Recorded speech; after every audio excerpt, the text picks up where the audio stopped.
Hello everyone, welcome back to Oblivion. Now, today I'm going to start off with something that's probably going to be a bit boring for you all. I'm going to read. Specifically, I'm going to read a very nice series of books written again by Michael Kirkbride. The Song of Pelinal. Volumes 1 through 8 are all collated at this stage in this abbey.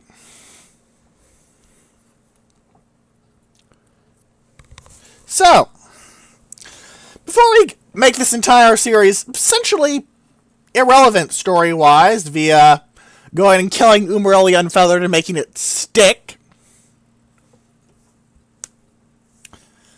let's get rolling. The Song of Pelinal, Volume 1.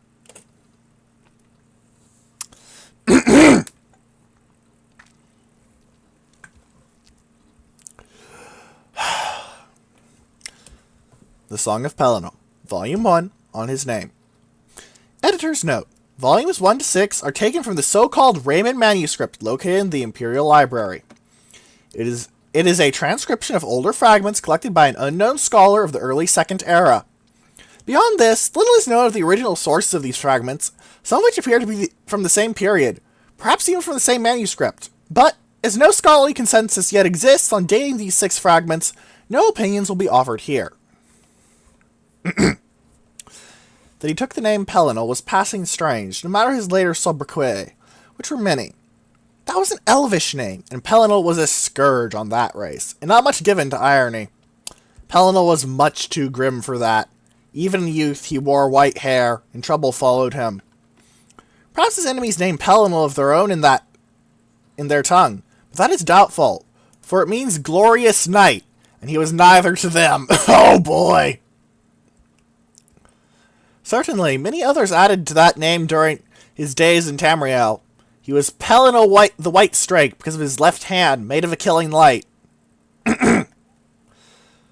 This is actually one of the touches that's kind of nice, because when you think killing light in fiction, you often think of, I'm shooting lasers out of my hands. But no. Pelinal had a flat-out cyber arm, like Samus Aran style cyber arm.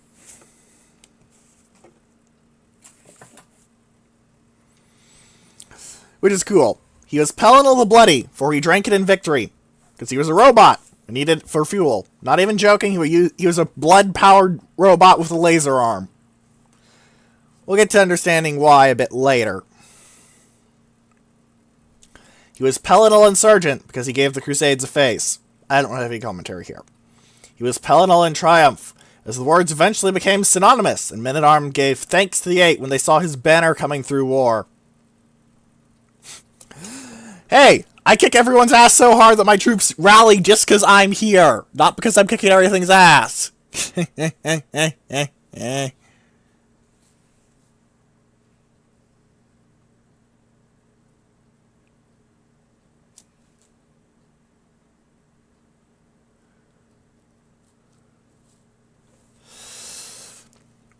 He was Pelinal the Blamer, for he was quick to admonish those allies of his that ran those allies of his that favored tactics that ran counter to his. That is sword theory. Sword theory is essentially, if you stab someone, keep stabbing until they're dead.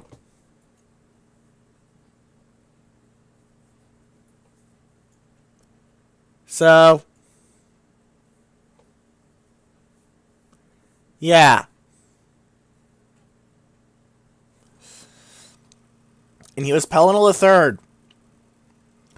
So whether this was because some said he was a god geyser who had incarnated twice before already, not sure about that. Or that simpler, he was the third vision given to Perif and on Alessia. Basically, they're saying Alessia's original name was Perif, Saint Alessia. She's a bit of an important name. We'll be getting into her a bit later with the main campaign, but she'll also be discussed in the Song of Pelinal itself, and likely in the Abattle as there's also a copy of it down there, as you can see through that sort of yellowish texture. Also, speaking of textures, in her prayers of liberation before he walked among the quarters of rebellion, is unknown. The Song of Pelinal, Volume 2, on his coming. It says the exact same thing at the editor's note, because I'm not going to read it over. Because that sounds...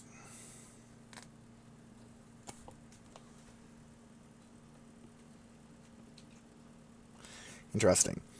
And then, Parif spoke to the handmaiden again, eyes to the heavens which had not known kindness since the beginning of elven rule. And he spoke as a mortal, whose kindle is beloved for the gods, for its strength and weakness. A humility that can burn with metaphor, yet break easily and always doomed to end in death. This is why those who let their souls burn anyway are beloved of the dragon and his kin. This is essentially them saying that Akatosh really likes mortals because they die. There's a lot of immortal entities, but it makes sense that the Dragon of Time would really like it when things die, because it means that these bloody immortals stop taking up all his time already. You know? And she said, "And this thing I have thought of, I have named it, and I call it freedom, which I think is just another word for Shazar who goes missing. You made the first reign at his sundering. Shazar is also known as Lorkhan, though admittedly the nature of that is quite arguable, I will grant. You made the first reign at his sundering, and that is what I ask now for our alien masters, that we might sunder them fully and repay their cruelty by dispersing them to drown in the Topol. Morehouse, your son, mighty and snorting, gore-horned winged. When next he flies down, let him bring us anger. Morehouse is a giant, flying, murderous bull." Yes. And then Kind granted Parif another symbol, a diamond soaked red with the blood of elves. Where have we seen a great big red diamond? I'm also regretting doing that quest with Joffrey, simply because now I can't just point to the go to my inventory and draw out the Amulet of Kings. Oh well. Whose facets could unsector and form into a man whose every angle could cut her jailers in a name. Pelinal, which is the Star-Made Knight, and he was arrayed in armor from the future time. That's not quite right, but it's also, yeah, right. Because he wasn't arrayed in armor, he was the armor, and its internals. Because he's a time-traveling murderous robot from the future come to save humanity from the Elven Scourge. And he walked into the jungles of Cyrod, already killing. Now, there's no jungles here in Oblivion. And Cyrod means Cyrodiil, by the way. It actually took me a while to figure out Cyrod is Cyrodiil, despite it literally being Cyrodiil with the ill stropped off. I can be a bit thick at times. Morehouse stamping his side, frost bloody and bellowing from excitement, because the Pelinal was come. Frost bloody, I believe, is actually a thing for bulls if they get really angry. They literally have chunks of their nose burst internally, but I'm not sure if anyone's an expert on bovine anatomy in the comments or elsewhere. Please correct me. And Pelinal came to Parif's camp of rebels holding a sword and a mace, both encrusted with the smashed viscera of elven faces, feathers, and magic beads, which were the markings of the Ayleidun, stuck to the redness that hung from his weapons, and he lifted them, saying, "These were their eastern chieftains, no longer full of their talking." Pelinal. So, hey, I want to join up. Here's some of your enemies who like to talk very, very, very dead. Very well done, Pelinal Whitestrake, as you are known today. Pelinal in Triumph, perhaps. Pelinal the Third. Let us see what the third brings, shall we? The Song of Pelinal, Volume 3. On his enemy. Pelinal Whitestrake was the enemy of all elfkind that lived in Cyrod in those days. Mainly, though, he took it upon himself to slay the sorcerer kings of the Ayleids in prearranged open combats rather than at war. The fields of rebellion, he left the growing armies of the Paravania and his bull-nephew. Now, it's not explicitly stated, I believe, but Morehouse is in fact Pelinal's nephew, because he comes from the same time period. Which means that not only is he a giant time-traveling murderous bull, He's a giant robotic time-traveling murderous bull. Yes, he has blood too. Don't question it. Elder Scrolls technological levels are sufficient that, even right now, in-game, there is a moon base. A successful moon base. Yes, they have in fact traveled higher in space than real life has. There is an entire game set on a space station called Battlespire. I'm not even kidding, go look it up. Battlespires are literally space stations. Pelinal called out Haromir of Copper and T into a duel at the Tor. T? And ate his neck veins while screaming praise to Raymond, a name that no one knew yet. That happens when you come from the future. Also, he ate tea. You're supposed to drink tea, unless the British have lied to me for a very long time. One of my friends is British. I know that sounds like incredibly generic, but he really is British. Gordhar the Shaper's head was smashed upon the goat-faced altar of Ninandava. In his wisdom, Pelinal set a small plague spell to keep that evil from reforming by Welkind magic. Vulcan stones were actually really, really useful.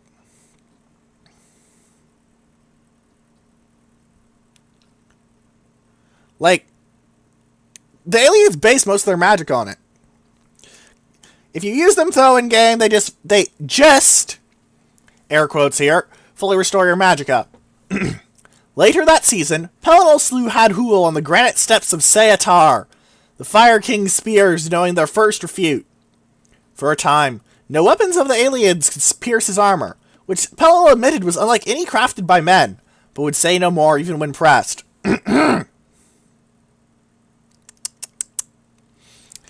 That's because it's not armor, it's him. I suppose you could call it his chassis, I guess. When Huna, whom Pelinal raised from grain slave to hoplite and loved well, took death from an arrowhead made from the beak of Selethel, the singer, the White Strike went on his first madness. Note, first, he wrought destruction from Narome all the way to Celadil, and erased those lands from the maps of elves and men, and all things in them, and Parif was forced to make sacrifice to the gods to keep them from leaving the earth in their disgust. Yes, when he got angry, he demolished entire portions of reality from existing. And then came the storming of White Gold, where the aliens had made pact with the Aurorans of Meridia. Remember those minions were fighting? They're not actually aliens, like I said earlier. It was a polite lie.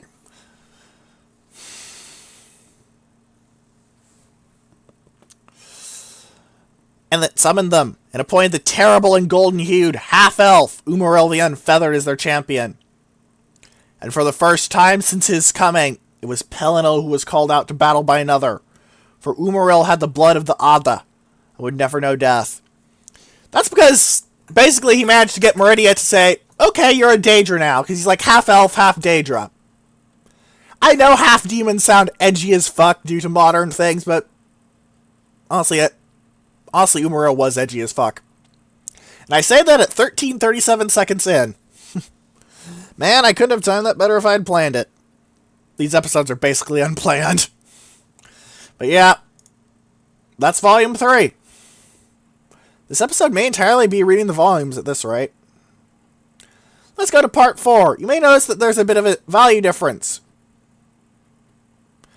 Part 4 and beyond are 150 gold pieces, because they are much rarer. You can take the Song of Pelinal and sell it for quite the pretty penny, but I prefer to read it just because it's cool. Again, the editor's note is exactly the same. Volume 4 on his deeds.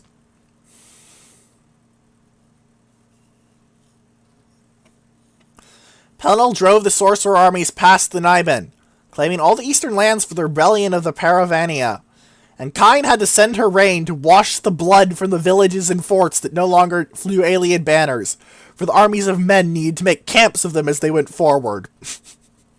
I have killed so many things you literally need to have divine intervention as a cleaning service. Like, divine intervention is a cleaning service. Come on, that's freaking hilarious. And he broke the doors open for the prisoners of the Vatak with with the slave queen flying a more house above them. The slave queen is Alessia, or whatever her other, or Perif, and men called her Alesh for the first time. Alessia.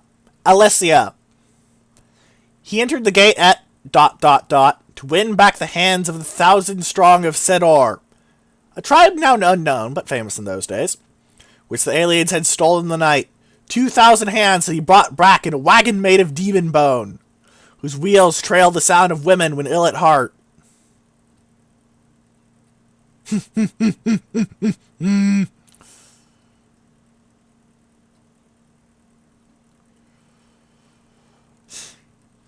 He literally brought them back in a wagon made of their captors, made entirely out of bones.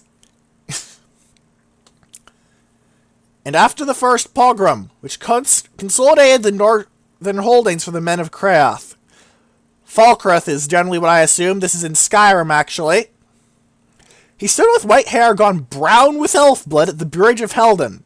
I believe you can actually find the Bridge of Helden in Skyrim, where Paris falconers had sent for the Nords, and they, looking at him, said that Shor had returned, but he spat at their feet for profaning that name.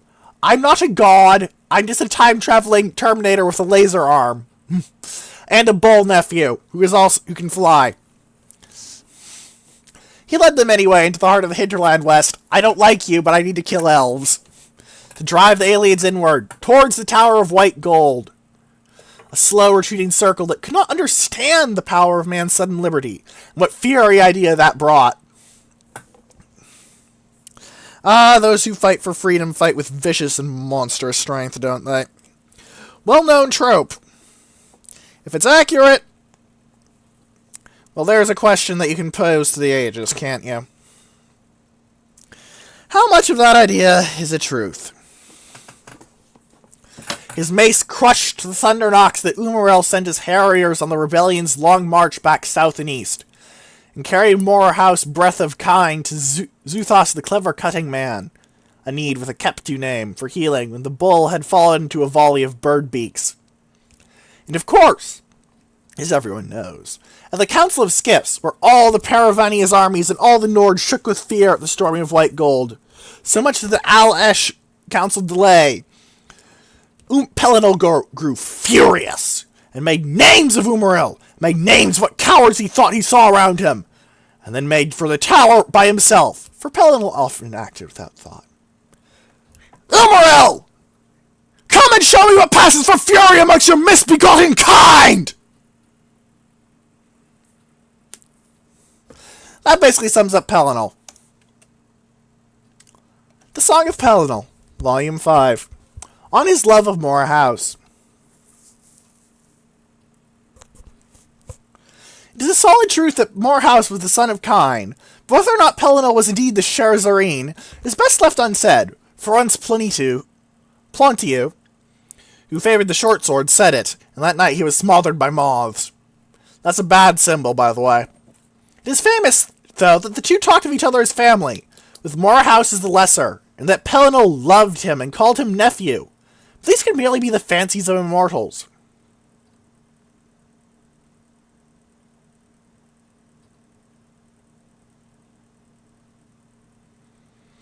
Never did Pelinal counsel Morehouse in time of war, for the man-bull fought magnificently, and led men well, and never resorted to madness.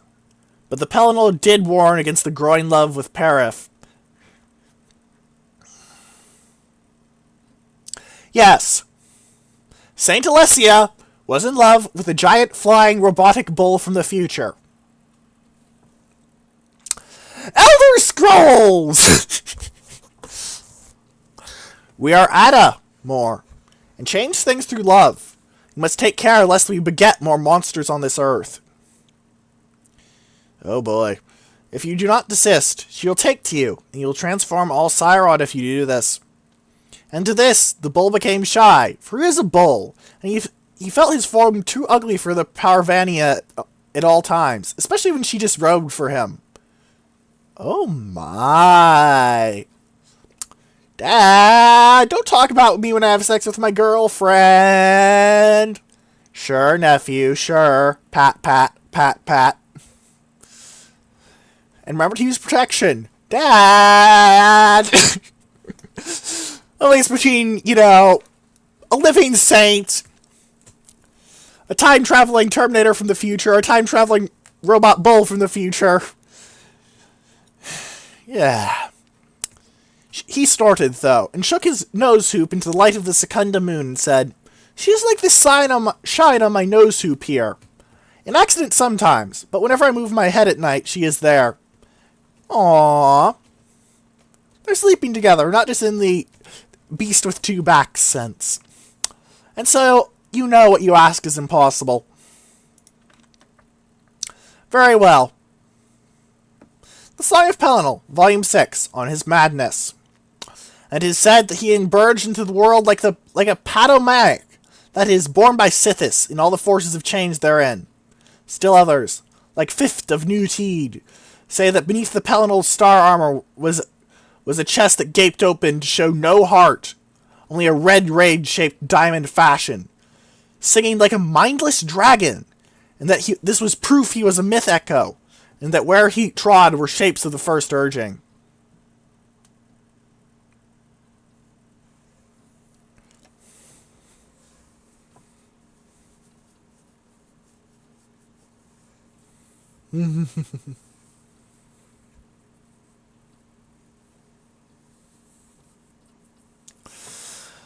Pelinal cared for none of this, and killed any who would speak god logic, except for fair Parif, who he said enacts rather than talks. Is language without exertion is a dead witness.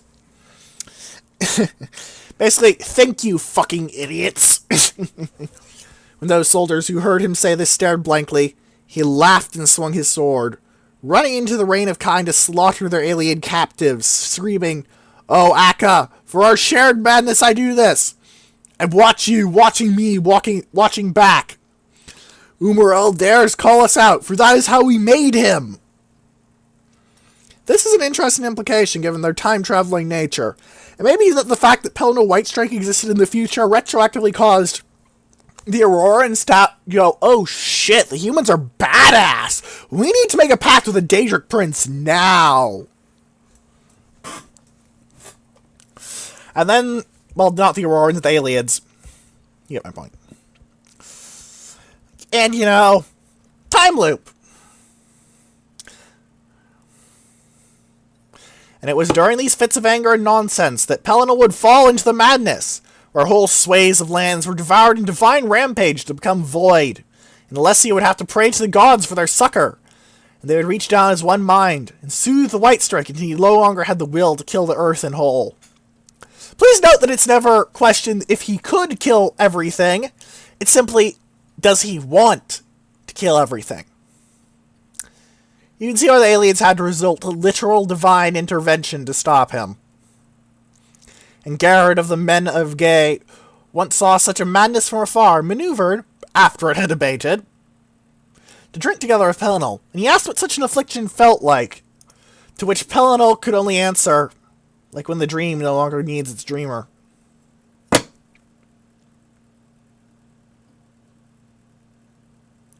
This is one of the most potent lines I have read because of what I know. I am the dreamer. You are the dreamer. We are the dreamer. For we play this game, and our dreams, these characters, they bear life for a moment. And the maps are wide and fair, and the worlds are vast and deep, and our blade is sharp and strong. But when we leave, the dream dies. And we will return to the dream and raise it anew. And we will raise it anew until we no longer need our dream. So, what happens when the dream decides it no longer needs its dreamer? What happens when the game decides that it no longer needs a player?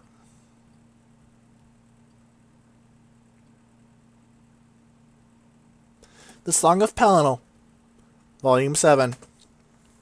On his battle with Umariel and his dismemberment. Editor's note. This fragment comes from a manuscript recovered from the ruins of the Alessian Order's monastery at Lake Canulis, which dates it to sometime prior to the War of Righteousness, First Era 2321. However, textual analysis suggests that this fragment actually preserves a very early form of the song, perhaps from the mid-6th century. And so, after many battles with Umariel's allies, where dead Aurorans lay like candlelight around the throne. Please note this picture of Pelinal and Umariel fighting. You can tell which one is which, because one is, wearing that very distinctive helmet. I do like the image of them laying like candlelight, though. That is really good imagery, seriously. Copy this sort of thing if you really want to write strong imagery. The Pelinal became surrounded by the last alien sorcerer kings and their demons, each one heavy with varliance. The White Strike cracked the floor with his mace, and they withdrew. And he said, "Bring me Umariel that called me out." And while mighty in his aspect and wicked, deathless golden Umariel favored ruin from afar over close combat. And so he tarried in the shadows of the White Tower before coming forth.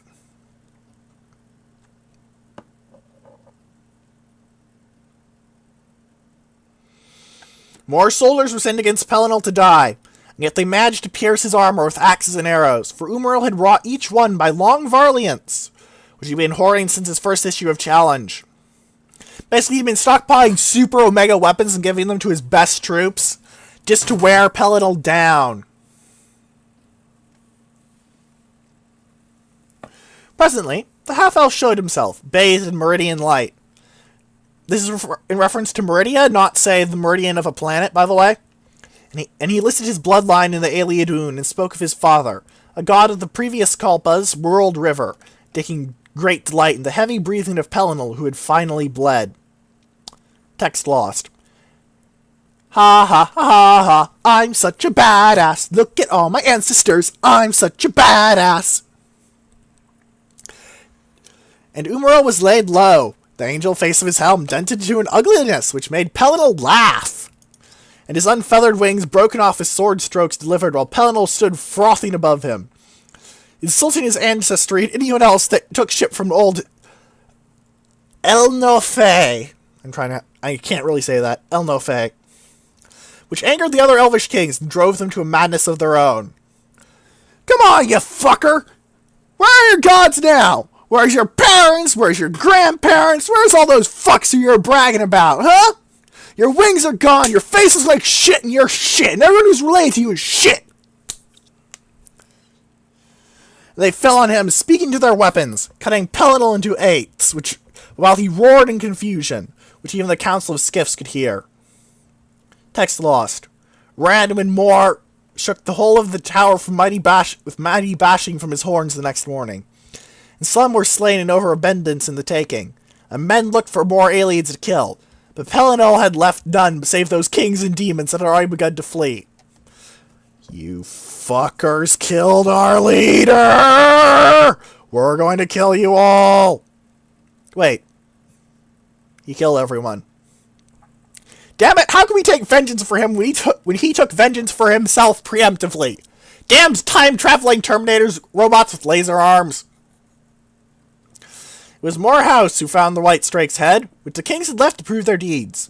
And they spoke, and Pelinal said things of regrets, but the rebellion had turned anyway, and more words were said between these immortals that even the Paravant would not deign to hear. The Song of Pelinal, Volume 8. The last one before we set out on our journey to slay Umariel the Unfeathered. On his revelation at the death of the Al-Esh. Editor's note. This is the oldest and most fragmentary of all the extant Pelinal texts. It is, however, likely to the original spoken or sung form of the song, and therefore has great value despite its brevity. Strangely, it appears that Pelinal is present at Alessia's deathbed, though he was killed by Umariel earlier in the saga, years before Alessia's death. Some scholars believe this fragment is not actually a part of the Song of Pelinal. Most accept its authenticity, though there is still much debate as to its significance. and left you to gather sinew with my other half, who will bring light thereby to that mortal idea that brings the gods great joy. That is freedom, which even the heavens do not truly know, which is why our Father thee, text lost, in those first days, spirit swirls, which one of those, before convention, before Lorcan fell and did all those things, that which we echoed in our earthly madness. Let us now take you up. We'll show our true faces, which eat one another in amnesia each age.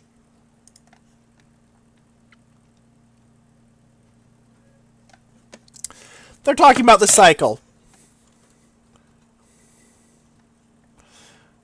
In this setting, there is an endless cycle of the world. In the end, things are created, and in the end, things are destroyed.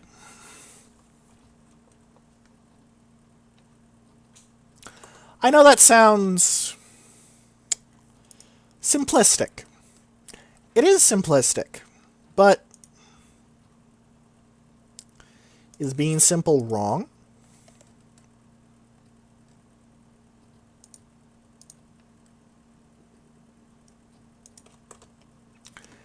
An interesting question.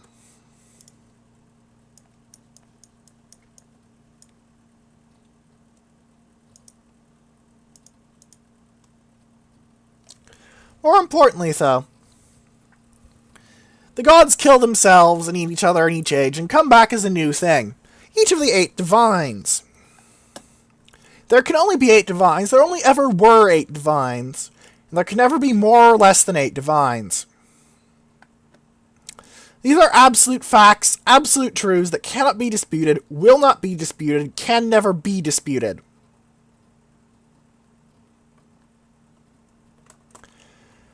And so Talos said, Tiber Septim, King Wolfhearth, whatever title you wish to give him.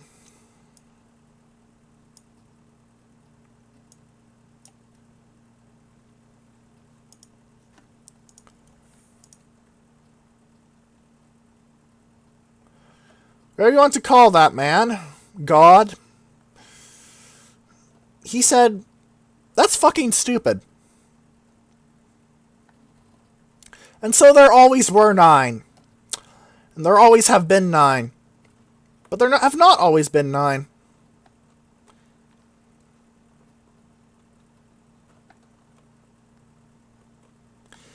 Perhaps Hijalti Earlybeard is at fault. Perhaps it is Ysgramor. Perhaps it is another. But you know what I do know?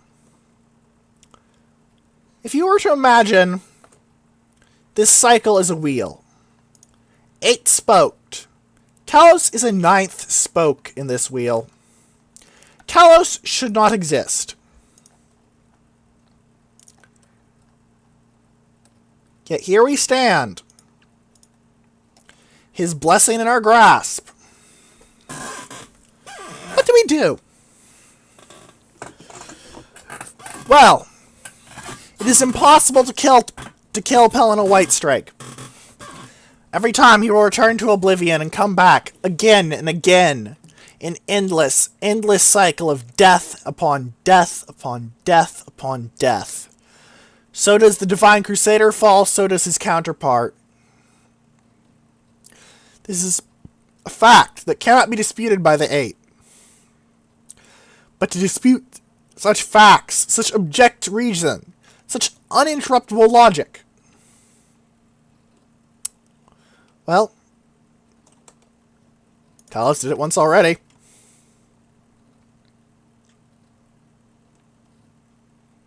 And that's why his blessing is what lets you slay Umarily Unfeathered. The man god. The man emperor of mankind, if you were. Ah, Crowhaven, I know you. We stay away for now. As much as I can.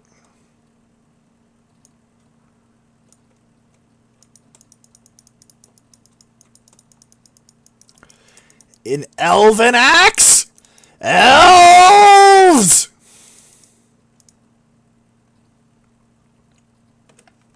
At least it is valuable.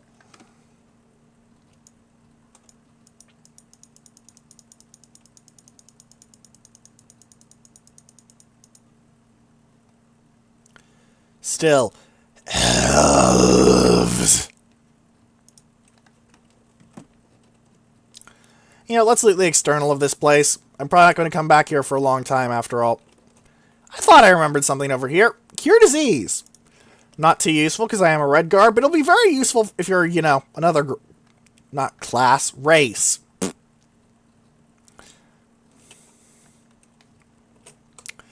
What do these do again?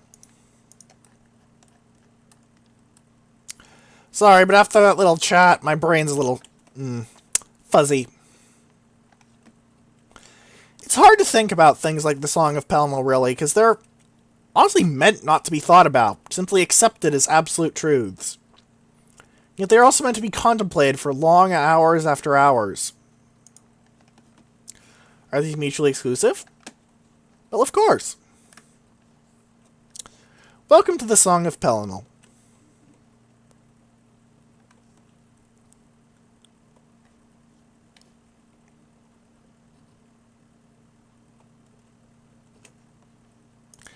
Two gold pieces.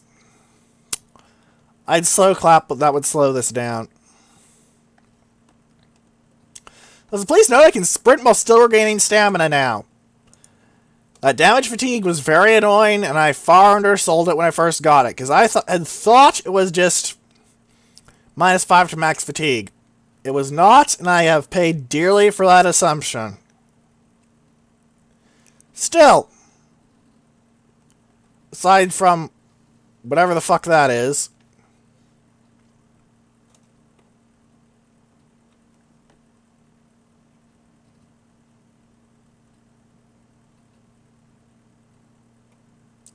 Ah. Here we go.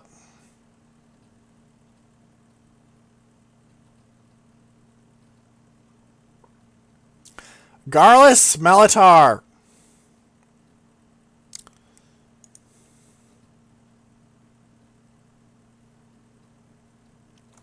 Sir Thadrat, Sir Gaemund, Sir Brillin, Sir Carodus, Sir Avita, Sir Eldur. Ha! Two more of my knights. They ride to victory. Hail, Sir Gukamir. Hail, Sir Lathan. 8 knights stand. And with me, they become 9.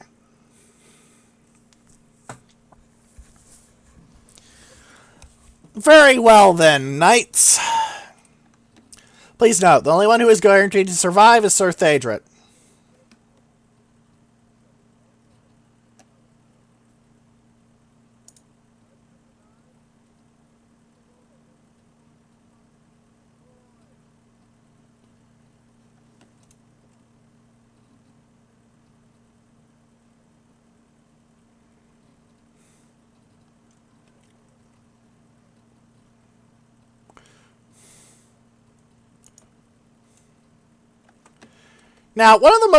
Now, this is one of the main reasons that you don't really want to brawl too much. Everyone here is really badass.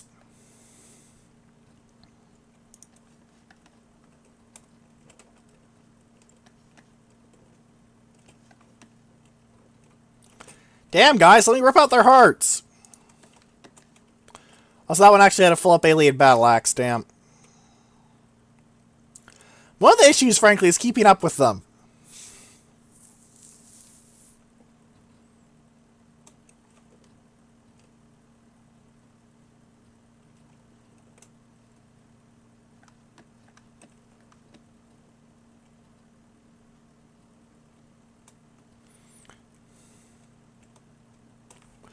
Alright, that triggered it, so I'm going to save again, because I don't want to lose anybody. If I do lose someone, I'm going to reload the save, frankly.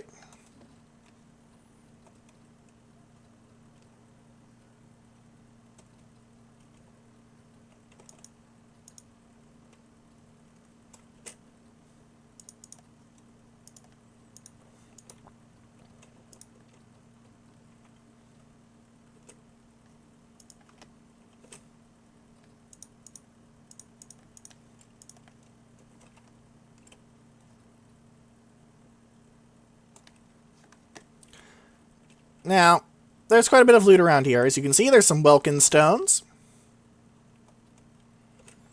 There's this alien chest, restoring my speed.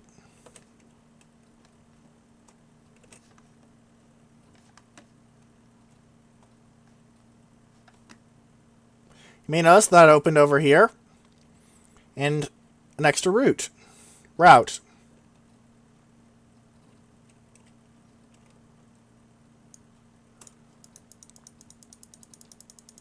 Hey, boy! Very good. You've landed the first strike upon the Divine Crusader.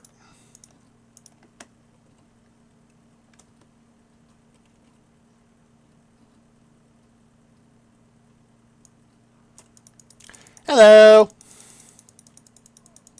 How does it feel to face Umariel's bane, O Auroran? Lay around his throne like candlelight. And no matter your day nor your time, the Divine Crusader comes. Beware, beware, the Crusader comes, for the darkness has passed and the legend yet grows. You'll know, the Crusader comes.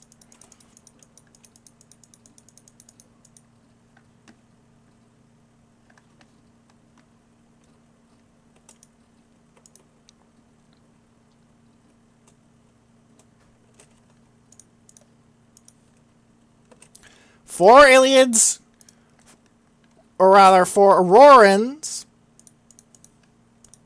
slaughtered.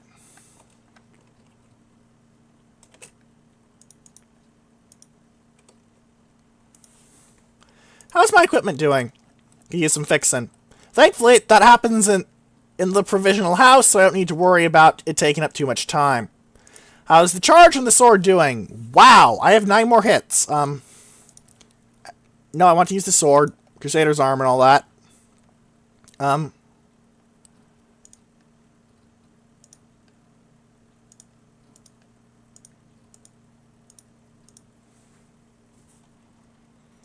Let's switch to personal healing, because, ow.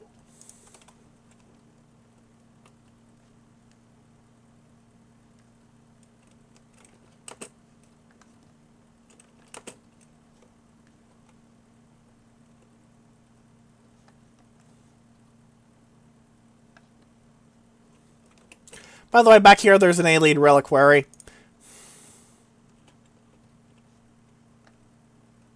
Over here is a chest.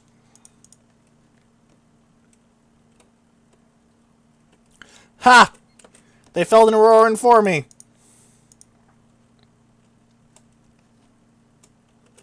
That one just got stabbed so already fell into a frickin' corner. Nice. I know they went through there. That's the only place to go. A Protect Tome. Oh my, let's read that. And learn myself a new spell!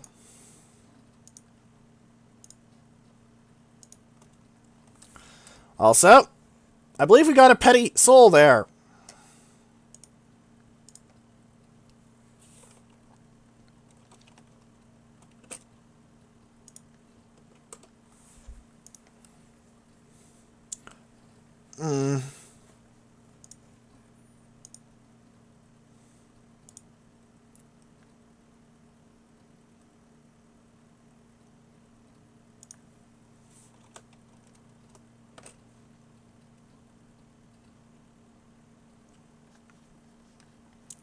Now it shows a green arrow.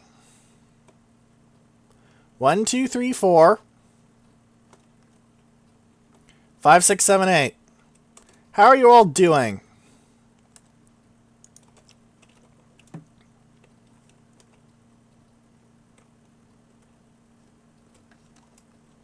I don't need to worry about Sir Thaedret. As he is an essential character, he cannot die. This is likely where I'm going to lose most of the people here. I'll be frank. This is the hardest part.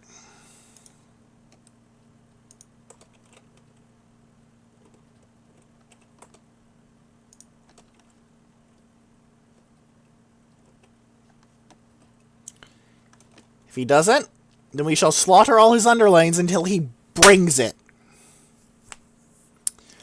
This button will activate that. Come, O Unfeathered. Come and bring your bloody blades!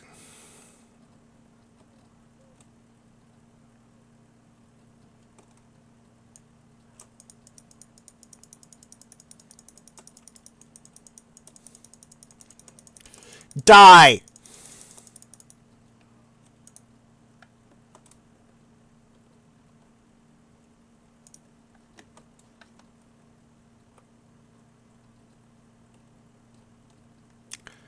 Now, as long as that orb still continues, the Rorans resurrect.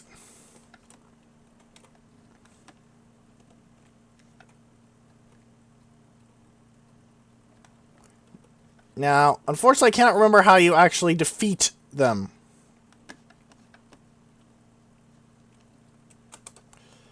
Though, I'm going to switch... No, I'm on Merciful Touch, right.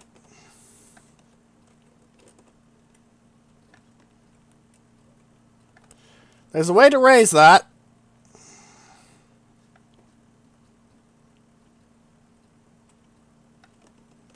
I believe you go up here.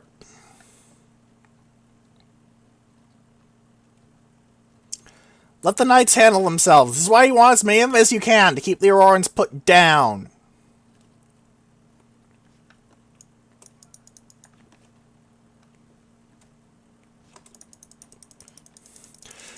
Come on, Auroran! You face but one knight! But one! Heal a merciful touch of the gods.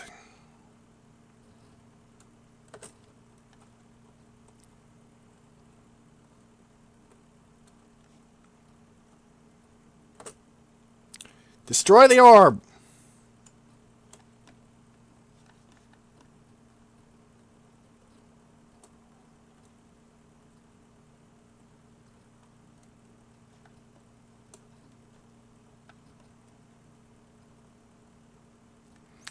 And now we have a brief moment. A brief respite. I'm going to fully repair my equipment now. To 100.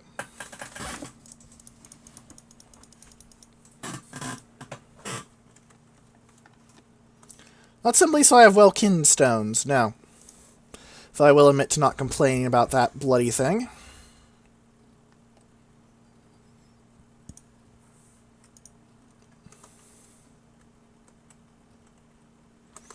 I have 2 pounds that I must spare. Do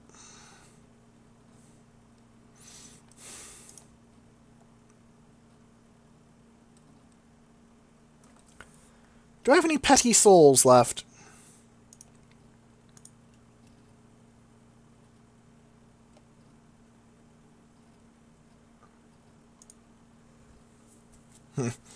A common soul is such a great thing.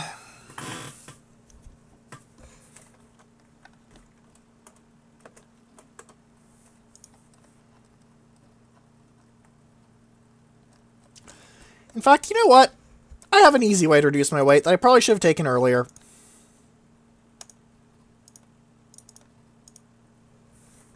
Much lighter. Daedra hearts are quite heavy. But at this point, your knights, and quite a few other things, they just go away.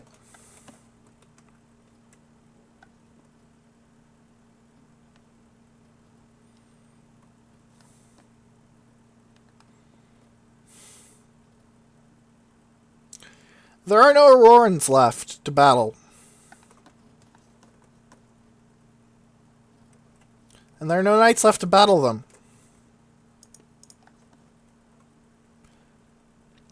The orb is shattered.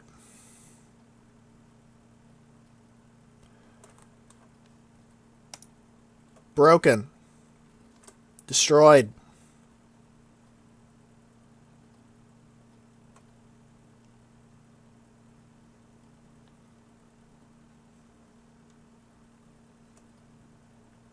Here lay 2 Welkin stones and a chest of unknown potions. Well, unknown would be a harsh word. We require the ability to make more potions so as to lower my weight.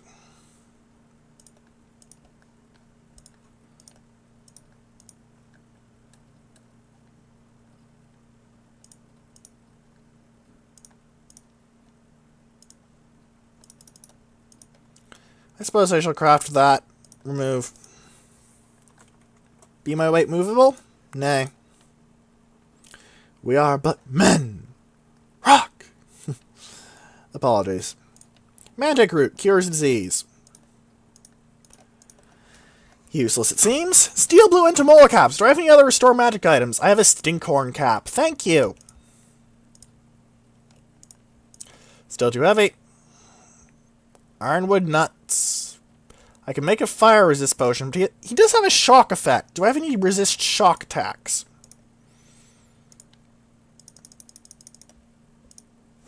Wow, that lowered my weight a lot. I was carrying quite a bit of mort flesh.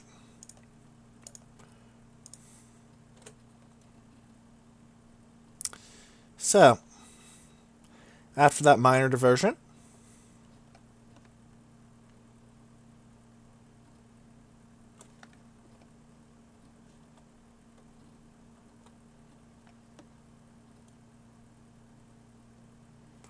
I hear the music of war.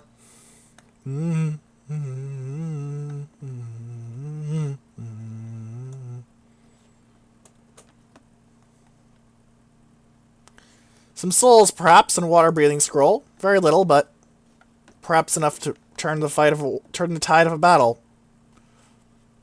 Another cask lay here.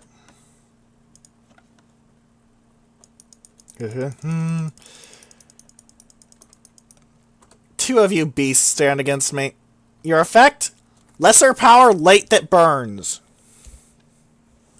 Light and shock damage.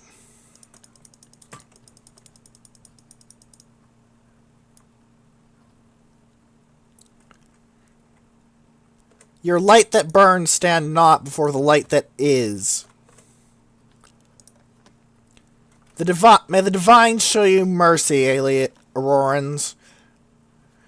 Daedra of the blackest depths. For I, the divine crusader, will have none upon your kind as long as you draw a blade against me.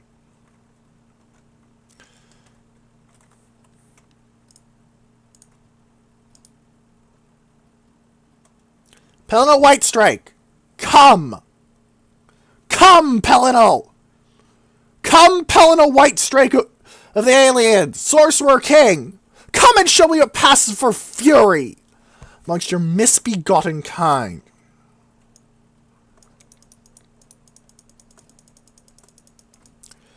He opens with a damage health attack. Damage Magicka. Mortal Light.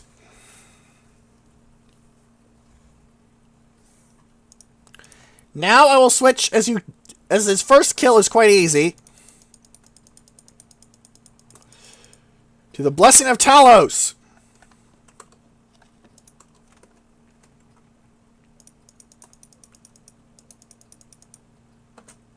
You're very quick, you can search him here, or you can grab his sword. Now, I'm too heavy now, because his sword is quite heavy, but I'm keeping this thing as a trophy, because it's quite a good two-handed blade.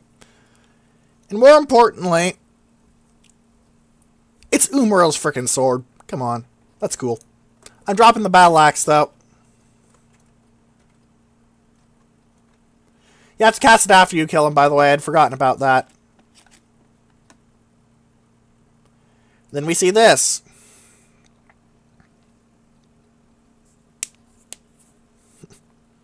And then we have a loading screen. Surprise, Umaril? Fucking bring it!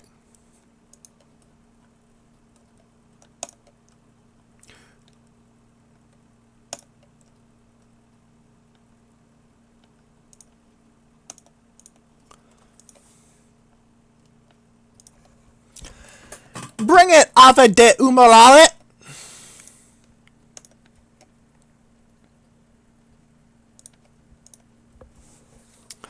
My blade is sharp and my arm is strong.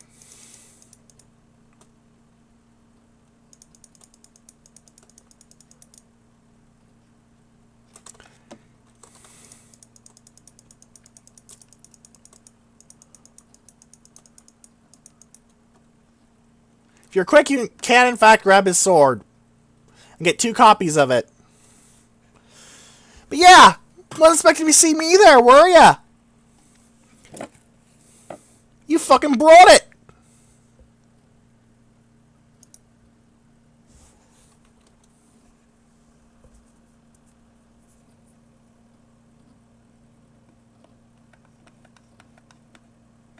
Notice that Sir Barrack faded away.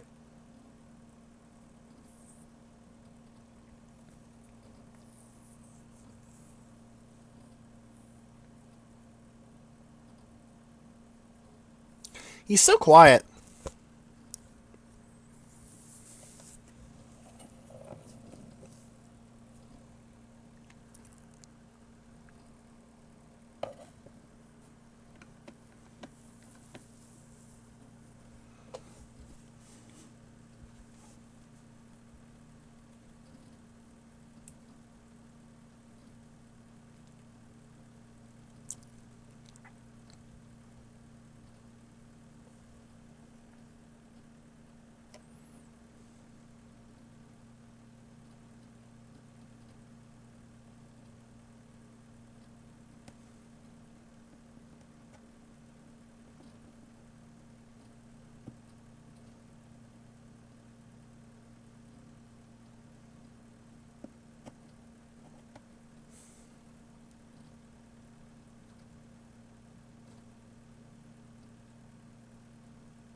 Farewell, Sir Emil. Sir Barrack disappears early, by the way. It's a bug.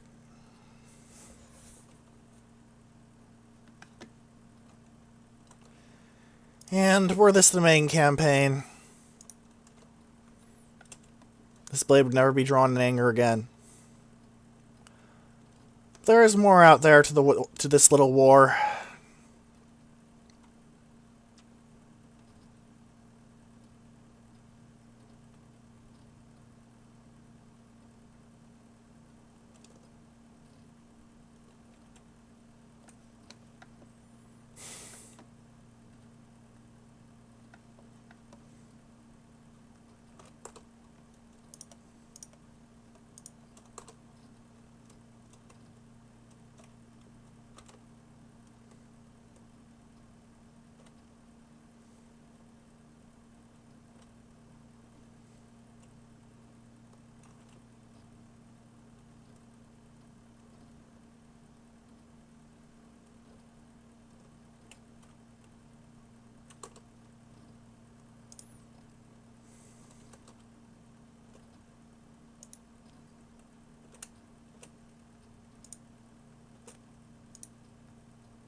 Remember that illustration?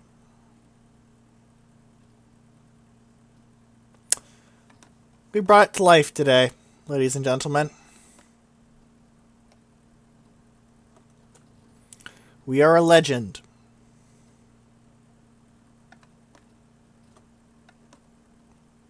Hello.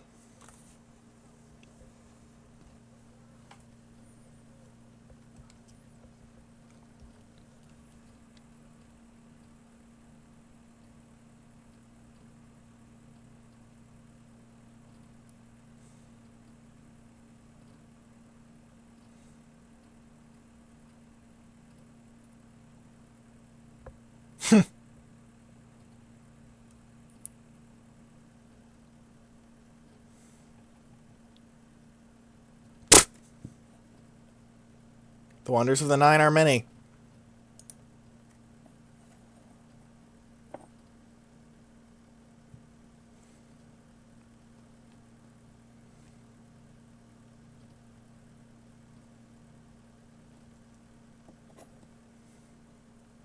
I have severed his very soul.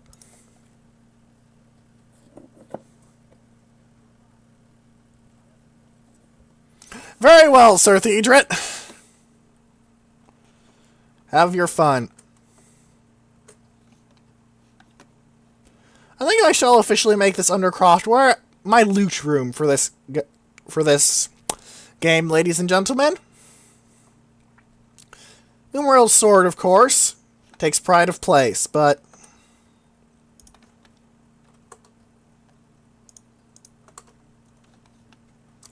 there are obviously others. Debaser from the quest.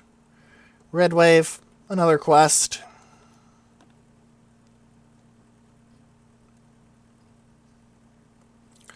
This, of course, is going to be my primary weapon for the rest of the game. Simply because the weapons and armor of the Crusader, as they level with you, are simply so good.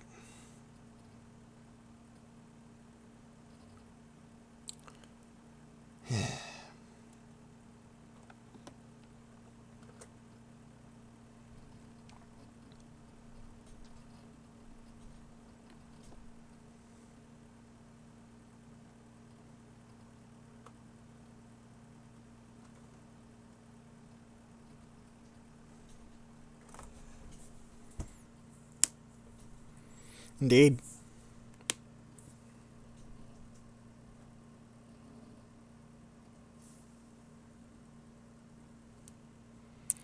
I wasn't slain in battle.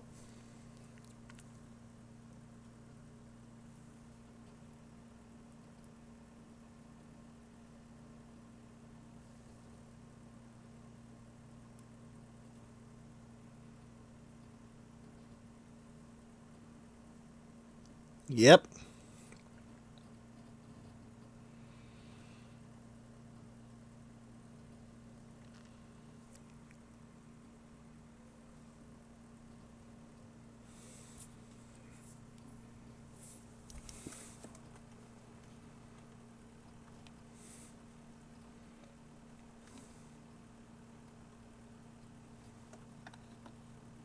All of them survived. There were no generic Knights of the Nine there, and thus I can tell. None died.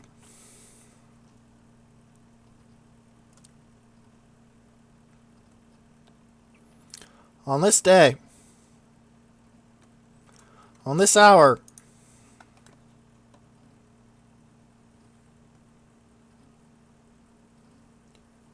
nobody died.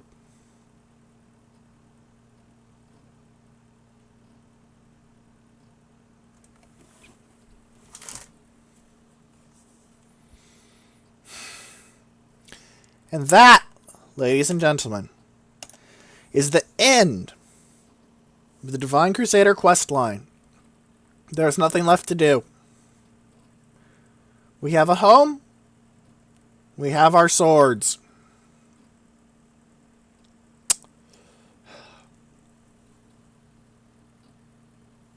So, if you have any questions, comments, or suggestions, please leave them in the comment section below, or in the threads linked on Spacebattles and Sufficient Velocity in the description. I hope you enjoyed this unusually epic-intoned episode. I changed things up a bit. For now, though, goodbye. Umriel is dead, and we have won.